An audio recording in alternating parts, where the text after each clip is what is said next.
Bueno, seguimos en esta charla, en esta plática que nunca como hoy, con más razón se llamó Pláticas entre Coyotes.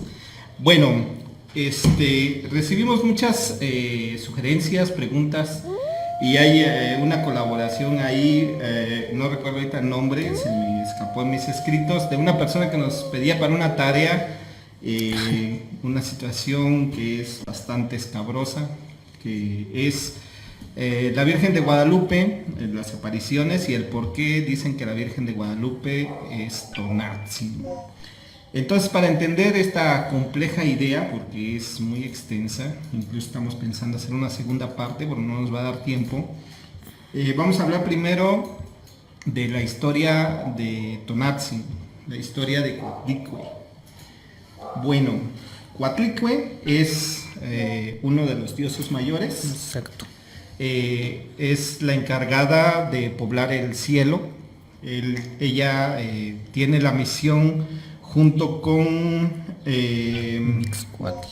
Mixcoatl, ¿cierto? De poblar el firmamento. Entonces tiene 400 hijos, que son las estrellas. Esos, bueno, es un término porque en náhuatl 400 es como si dijeras bastantes, un montón, un chingo, ¿no? La partícula cent del nombre quiere decir 400, pero cuando los nahuas contaban, 400 era ya de aquí, síguete pues, o sea, ya es bastante, ya... Incontable, exacto. Okay. Entonces, por ejemplo, cent pasuchil no es la flor de 400 pétalos, es la flor con muchos pétalos, ¿no? De infinidad. Sí. ¿No? Es la partícula, cent, la que da el vocablo. El vocablo, exacto. Ok, bueno, es la diosa que puebla el firmamento. Sí. Después de que puebla el firmamento, ella se va a descansar junto con Mixcoatl a Tenochtitlan, me parece. Aquí hay dos versiones. Una dice que se va... A Teotihuacán, que es la ciudad de los dioses. Unos dicen que se va con Mixcoatl dentro de Teotihuacán a descansar, y otros dicen que mientras Mixcoatl está en una cruzada, está con sus 400 hijos, las estrellas, ella se queda barriendo el templo. Ah, ok. Sí. Lo que pasa es que hay muchas versiones, pero son versiones de regiones. Exacto. Entonces, bueno, lo que yo sabía es que se van como a descansar de este trajín que fue poblar el firmamento, y Mixcoatl sigue todavía conquistando, porque era un dios conquistador. En una de esas, a Coatlicue, pues le da una corazonada de que su marido anda haciéndole infiel. Entonces va y comienza a seguir a su marido, y en una de esas pues lo cacha con una mortal teniendo relaciones sexuales. Entonces, para hacer eso, Mixcoatl tiene que desprenderse de su divinidad, y Coatlicue le encuentra en esa situación y le da chicharrón. Sí, acaba con él. Entonces, ahora sí que mata a su marido, y eso la pone muy triste, la embarga de mucha tristeza, y entonces se retira a barrer su templo, que exacto. Antes los sacerdotes era lo que hacían, las sacerdotisas barrían el templo, lo liberaban de impurezas, lo mantenían limpio para que las deidades pudieran transitar en él.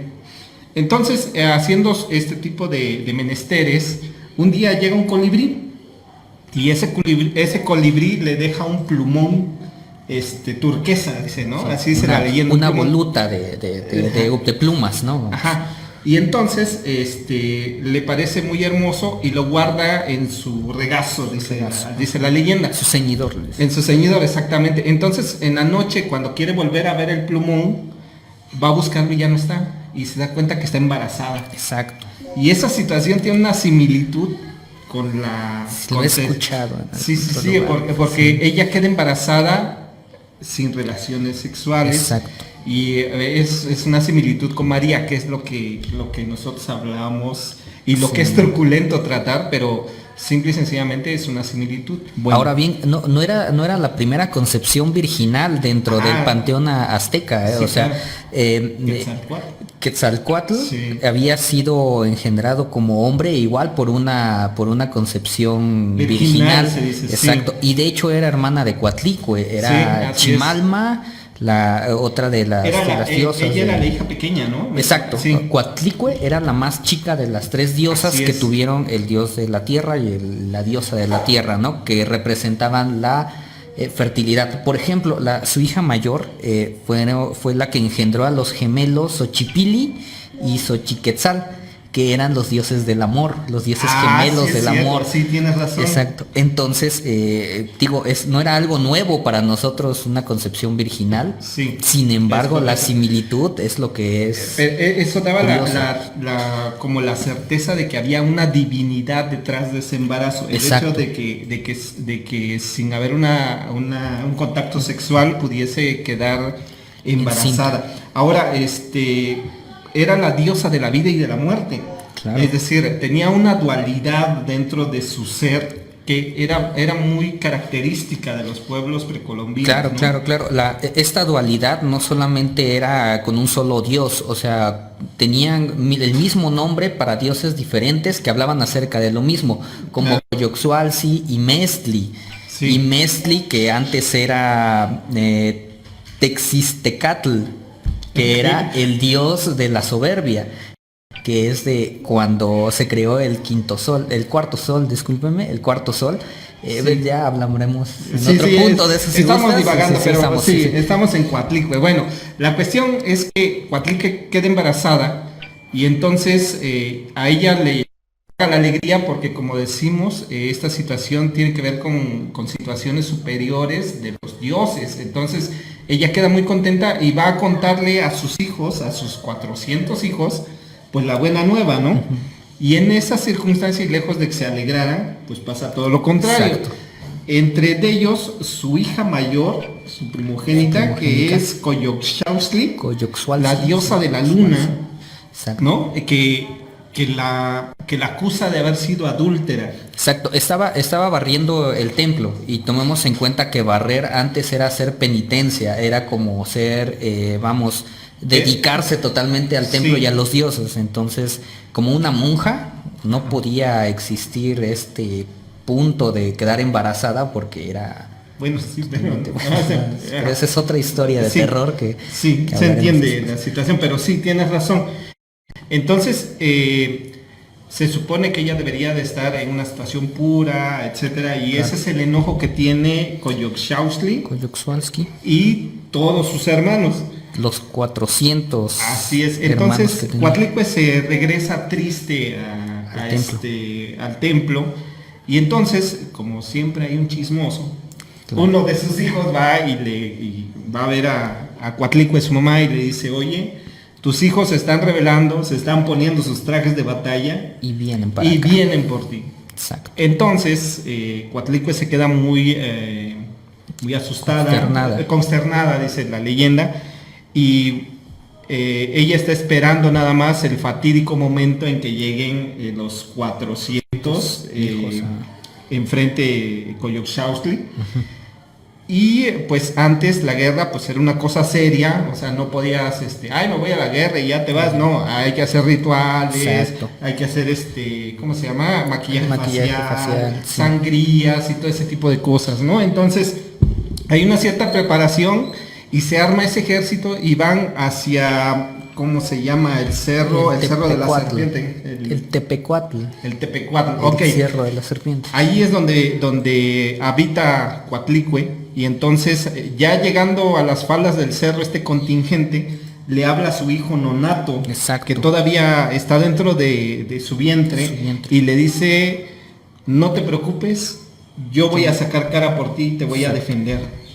Entonces Coatlicue pues no puede dar crédito a esa situación, y cuando ya comienzan a subir el cerro, nace el rey de la guerra, el dios de la guerra, que es Huitzilopochtli. Sí, cabe mencionar que obviamente el dios como tal no puede nacer en este plano, ¿no? Entonces nace Huitzilopochtli, que es la versión humana de Huitzilopochtli. Pero aparte no nace niño. No, nace adulto y Nace ataviado adulto. de guerra, o sea, Así es, nace ya con su traje. con su traje y, Y- su pintura y todo Sí, lo sí, o demás. sea, ya llega preparado para la guerra.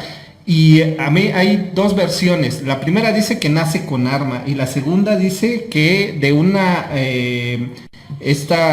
Coatlicue hace Una salir flor. una flor y de esa flor nace el arma de De Huitzilopochtli. Huitzilopochtli, que es un arma peculiar porque es el arma más poderosa que tienen Exacto. en su mitología los mexicas, Los ¿no? mexicas, sí.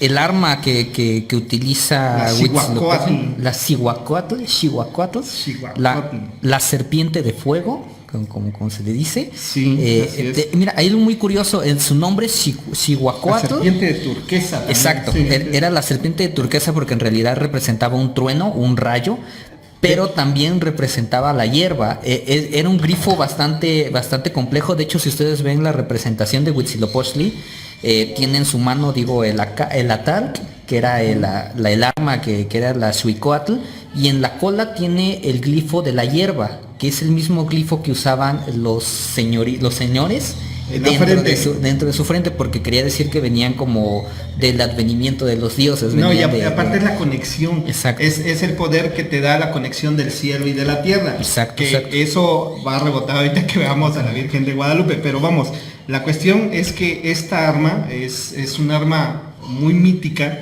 que aparte decía que no solamente mataba, sino que desmembraba al que atacaba. Y era decía que la tierra se cincaba Exacto. y después en una forma de luz de trueno explotaba a la persona Y- con una fuerza claro. solar, decía. Exacto. Ajá. Ahora bien, perdón, en el código Borgia, si no me equivoco, dicen que la Xuicóatl había sido forjada por el mismo Huitzilopochtli en su hábitat celestial, Sí. y había sido consagrada por Xihuatlicihuatl. Si no me equivoco, si les estoy mintiendo, disculparán ustedes.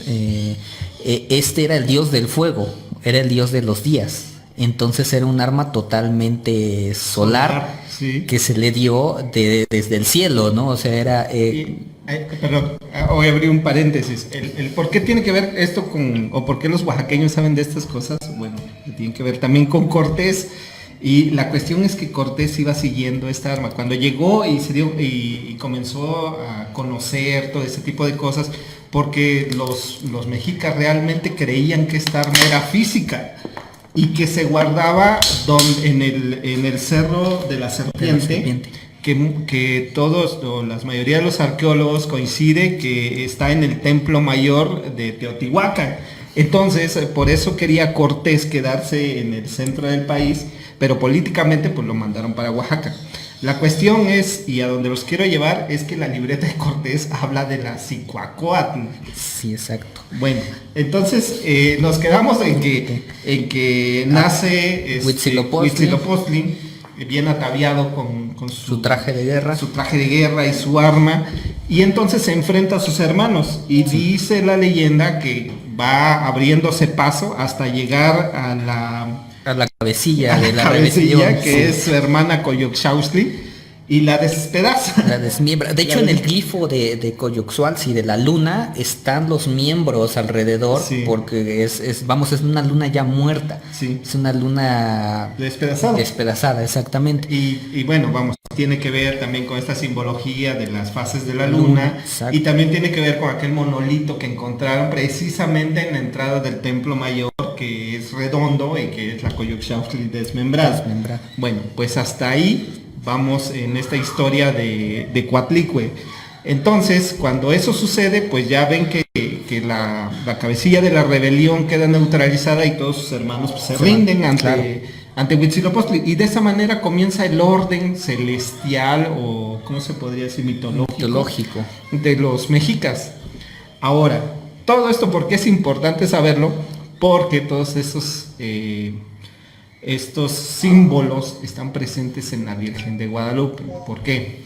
El cerro, el Tepeyac, era donde estaba el adoratorio a Coatlicue, que también es Tonatzin. Tonatzin es un vocablo que sí tiene que ver con la deidad, pero se traduce como Nuestra Señora Madre o Nuestra Madrecita. Nuestra Madrecita, porque es con cariño y respeto. Exacto. El tonat tiene esas dos connotaciones. La partícula tonat quiere decir madre, o que dio a luz a, o que parió a. Y la partícula tzin quiere decir pequeño o tierno. Sí. Entonces tonatzin es nuestra madrecita, es con cariño, es con... Sí, es así es. Con respeto también. Ahora también, perdón, esto sucedió porque los aztecas, antes de Huitzilopochtli, antes de tomarlo como un dios principal, era un pueblo que estaba sometido, que vivían en Aztlán. Así es. Entonces, cuando estaban viviendo en Aztlán, tienen a otro dios, patrono, ¿no? Cuando toman a Huitzilopochtli es cuando empiezan a ser un agente de guerra, es cuando empiezan a ser un agente de poder y empieza a ser todo el imperio. Así es. El gran cambio, el gran impacto cultural que tuvo en esa época todo lo que es Huitzilopochtli es exactamente lo mismo que se repite cuando vemos lo de la Virgen de Guadalupe. Sí. El punto y el golpe cultural es exactamente lo mismo. Sí, y a eso íbamos. Y el por qué es tan controversial esta situación es que la mayoría de los mexicanos no somos católicos, somos guadalupanos. Y eso es una situación bien conocida. Ahora, la situación, vamos a saltarnos las apariciones de la Virgen, etcétera. Todo el mundo sabe cómo pasó. Pero la cuestión es que cuando se supone que el indio Juan Diego saca su ayate, su tilma. Tilma se llama, cierto. Los indígenas reconocen los símbolos que tenía Coatlicue o Tonatzin en la Virgen de Guadalupe. ¿El por qué? Bueno, para comenzar, la Virgen de Guadalupe tiene un halo solar detrás de ella. Segundo, tiene un cinto negro que dice que está embarazada. Exacto. Voy a abrir un paréntesis. Las mujeres en la cultura mesoamericana o náhuatl, había dos formas de tener el pelo. Si tú eras soltera, tenías el pelo suelto. Entonces alguien que encontraba a una mujer con el pelo suelto quería decir que era casadera. Pero si por el contrario una mujer lo tenía recogido, quería decir que era una señora. Que era una señora. Entonces la Virgen de Guadalupe tiene el pelo suelto y está embarazada. ¿Eso qué es? Eso es una virgen que va a dar a luz. Y hay un emblema que tiene la Virgen de Guadalupe en su vestimenta, que es un símbolo del Dios Supremo.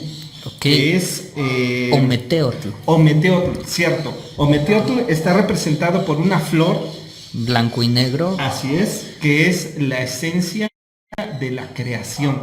Y ahí hay una disparidad en muchas cosas y a la vez hay una unión. ¿Por qué?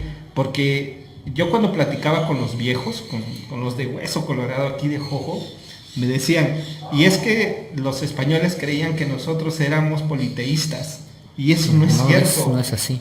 Y los católicos tienen a sus santos de la misma manera que concebían antes a los dioses, pero todo estaba regido por un poder creador, que era Ometeotl. Ahora, Ometeotl era en realidad dos dioses en uno. Así es. O sea, Ometeotl era la forma en la que llamaban a Ometlacíhuatl y a Ometeotl. Ometecutli y Omecíhuatl, que era la parte femenina y la parte masculina dentro de un solo dios, de uno, que era el que se creaba a sí mismo, ¿no? Exacto. Y era el único que nació del Omeyotl, que era el origen de todo, el caldo universal de donde todos venimos, y era el único que podía moldearlo. De hecho no tenía forma, o sea, era... Pues ahora sí que, perdonando la comparación, era como Dios, o sea, era una entidad creadora, una fuente de luz, de creación suprema que gobernaba todo, era el orden de todo, por así decirlo. Bueno, pues la Virgen de Guadalupe tiene este emblema en su vestido, y eso lo que quería decir es que lo que traía en su vientre era un regalo de este Dios, y he ahí los dos niveles que tiene de comprensión la imagen de la Virgen. Había otra situación que tenía que ver con sus manos, porque la Virgen de Guadalupe tiene sus manos en forma de oración. Para los del viejo mundo, para los de Europa, ese símbolo quería decir que estaban orando. Pero en la época precolombina, eso hacían cuando te traían un regalo. Entonces el hecho de que haya tenido las manos así, y al ser morena, la identificaron como alguien que les traía un regalo. Y al igual que pasó en la época del buen Chuchín, que creían que era un libertador de guerra, que era un caudillo. Un caudillo. Así vieron la promesa de lo que iba a traer la Virgen de Guadalupe. Entonces comenzaron a llamarla Tonatzin. Y cuando los monjes o los frailes comenzaron a decir, ¿qué es Tonatzin? Pues entonces es nuestra madrecita. Ellos no lo vieron mal y así se le quedó. Y entonces fue muy amable la conversión, porque después de eso hubo una conversión bastante, ¿cómo se llama?, de bulto, bastante general, de todos los que se bautizaron a la fe, a la nueva fe, pero no tanto por las nuevas creencias. Por las nuevas creencias, sino por seguir a la madrecita. ¿Por qué? Porque ella era la única que los iba a proteger y que les iba a prometer de alguna manera traerles al gran libertador que ellos pensaban, posiblemente, es una teoría, o es lo que dicen, que era Huitzilopochtli. O sea, prácticamente todos los guadalupanos estamos esperando la llegada del libertador. Y es bastante curioso porque, o sea, Miguel Hidalgo, ¿por qué la tomó cuando una guerra de revolución, cuando una independencia? Exactamente por la misma razón. ¿Y por qué lo siguieron? Exactamente por lo mismo. Porque era el estandarte que prometía la guerra, la liberación de donde estábamos, ¿no? Ahora es bastante curioso que aquí vuelve a haber una dualidad acerca de la imagen de un dios. Los nahuas eran muy de pictogramas, eran muy de códices, de glifos. Sí. Entonces nosotros al ver una imagen rápidamente captábamos muchos detalles porque estábamos acostumbrados a esa forma de leer, a esa forma de comunicarnos, ¿no? Entonces cuando se presenta la Virgen de Guadalupe, todos ven al mismo tiempo todos estos detalles, y en vez de escuchar la historia que le estaban contando, que era la madre y etc, nosotros vimos todo el significado que estaba detrás, ¿no? Y perdón, otro detalle que se me olvidó mencionar era su manto de estrellas. O sea, eran los hijos que la protegían, o sea que la venía a respaldar el ejército de los 400, sí, la respaldaba.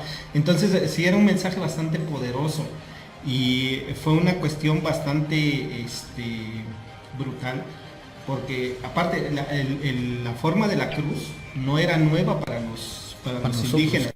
El símbolo de la cruz se utilizaba ahora sí que como rosa de los vientos en los mapas, y aparte había una costumbre muy del sur del país, de los mayas, de los zapotecas, de los mixtecos, de poner una cruz en la cabeza cuando ibas de viaje, y eso era para que encontraras siempre tu rumbo, era como encuentra tu camino, ve tu camino. Entonces cuando los indígenas comenzaron a hacer la cruz al persinarse, entonces a lo mejor los frailes veían que se estaban adaptando a su religión, pero en realidad muchos lo que estaban diciendo es que ellos sabían para dónde iban y que no se perderían, que a lo mejor ellos estaban acostumbrados a las guerras, estaban acostumbrados al dominio, entonces nunca fue más nunca tuvo más fuerza ese dicho que dicen vive ahora, pelea mañana. Entonces todo el mundo aceptó a la Virgen de Guadalupe por esa simbología. Bueno, es lo que cuentan los que saben de eso. Y aparte, como decía, el tema de la Virgen de Guadalupe es súper extenso. Nos falta hablar, ahorita ya no nos alcanza el tiempo, pero nos falta hablar de la Virgen de Guadalupe que ya existía, Cáceres, y que también tiene un manto de estrellas y que tiene las manos, y que fue emblema de Cortés. Aparte venía en el pendón que traía, que ahora está en el Museo de Chapultepec. Y perdón, de nuevo cuenta, caemos en la dualidad de la Virgen Conquistadora Guadalupe y la Virgen Salvadora Guadalupe. Porque aparte es una Virgen guerrera. O sea, la Virgen de Guadalupe, la que está en Cáceres, fungió como estandarte en la guerra contra los moros en los bergantinos, en los barcos, Y así fue como ganaron con el estandarte de la Virgen. Está la situación del cura Hidalgo y la guerra de las vírgenes que se enfrentó con la Virgen de los Remedios. Entonces, como ven, es un temazo, es un tema muy extenso, pero básicamente para ayudarle en la tarea a esta persona, la similitud con Tonantzin tiene que ver con esta historia.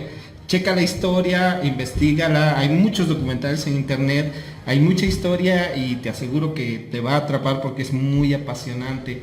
Toda la simbología que lleva, ahorita nada más dimos una embarradita al pastel, pero han salido tesis doctorales acerca de la imagen de Guadalupe, de los rayos que tiene detrás, de las estrellas y son las constelaciones y marcan los volcanes que hay en México. El hecho del ángel que tiene debajo, si es Juan Diego, si es un caballero águila. Es un ángel que no tiene alas de querubín, ¿no? Sí, así es. Tiene alas de águila. Y aparte su rostro, no es un rostro, ¿cómo se llama? Infantil ni maduro, es un rostro grande. Sí. Entonces hay muchas cosas, la pierna que tiene arriba la Virgen, que es como si estuviera danzando o si fuera a dar un paso. Todo eso tiene muchas concomitancias, ¿no? La constitución misma de la yate en donde está plasmada esta imagen. Otro tema también es muy interesante, inexplicable en ciertos puntos. No, y la historia también de esta Virgen es de Cáceres, porque así nada más abuela pluma, es un pastor que tiene enfermo a su hijo, va a buscar al padre para que le dé los santos óleos y en su camino se le aparece la Virgen y después de 2 apariciones le da la imagen de bulto, que es la Virgen de Guadalupe de Cáceres, y pues la historia se parece bastante. Y Cáceres pues es básicamente donde vienen todos los hombres de Cortés, y Cortés mismo es guadalupano desde antes.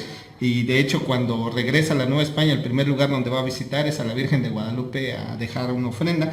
Pero vamos, estamos ante el tema, la madre de todos los temas. Pero bueno, espero que te haya servido para tu tarea, al menos darte una pista, porque vamos a hacer un paréntesis. Pláticas entre Coyotes no busca convencer a nadie.